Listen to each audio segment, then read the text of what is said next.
Bonjour, nous arrivons bientôt au bout de cette série de vidéos pour créer un robot suiveur de ligne. La dernière étape du projet est la programmation du robot. C'est cette partie qui définira le comportement du robot dans les différentes situations rencontrées.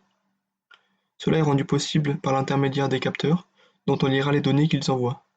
Après la lecture de ces données, on pourra alors procéder à l'envoi des commandes au moteur. De plus, des LED sont souvent installées sur un robot. Elles permettent la détection d'éventuels problèmes, tels qu'une batterie vide par exemple. Lire les informations fournies par les capteurs et en déduire des actions à réaliser sont les fonctions principales de la programmation. Comme dit dans les vidéos précédentes, nous utilisons un Arduino Uno comme cœur du robot. C'est donc sur celui-ci que nous allons programmer.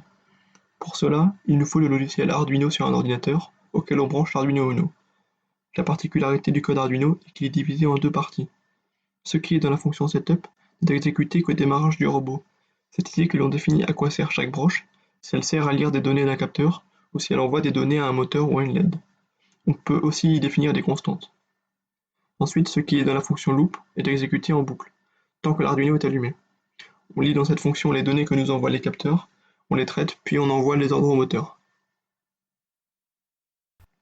Pour construire du code Arduino, on doit appeler des fonctions qui vont faire des actions pour nous. Par exemple, voici comment appeler les fonctions digitalRead et digitalWrite.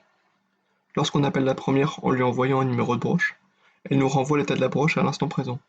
Elle sert donc à lire les entrées de l'Arduino. La deuxième permet, quant à elle, de faire l'inverse. On lui envoie un numéro de broche et un état, soit haut, soit bas, qui correspondent à high ou low en anglais, et l'Arduino va mettre la broche correspondant à l'état haut ou bas, comme demandé. Cette fonction sert donc à envoyer des ordres via les sorties de l'Arduino. Dans l'exemple précédent, on peut voir que ces deux fonctions ont été utilisées dans le loop, une fois pour pouvoir lire l'état du bouton, et une fois pour pouvoir allumer ou éteindre une LED. Pour que le robot ne fasse pas toujours la même chose, on aimerait pouvoir faire différentes actions selon l'état d'une variable. Il existe pour cela des structures conditionnelles. La première structure conditionnelle est la structure if. Elle permet de tester une condition, soit une comparaison de nombres, une égalité ou non de deux booléens, ou d'autres conditions. Et selon si la condition est vraie ou fausse, un seul des bouts de code suivants sera exécuté. Une deuxième structure conditionnelle est la boucle while. Elle permet de répéter un bout de code tant qu'une condition est vraie. Une fois que la condition devient fausse, la suite du code est exécutée. Il en existe d'autres des structures conditionnelles plus avancées, mais celles-ci permettent de résoudre la plupart des problèmes. Dans l'exemple précédent, nous n'avons utilisé que la structure if pour savoir si le bouton était pressé ou non. La boucle while ne nous a pas servi. Enfin, lorsque l'on connaît les différentes syntaxes du code Arduino, il faut réfléchir à la logique de notre programme, c'est-à-dire à la partie traitement où le robot décide à quel moment corriger sa trajectoire pour ne pas sortir de la ligne. Il faut donc combiner différents bouts de code pour savoir si un capteur vaut la ligne, en déduire dans quel sens il faut tourner, puis commander au moteur, via le PWM, de ralentir ou d'accélérer. Par exemple, si les capteurs sont disposés de part et d'autre de la ligne, comme sur le schéma, le robot doit tourner dès que l'un d'eux détecte la ligne.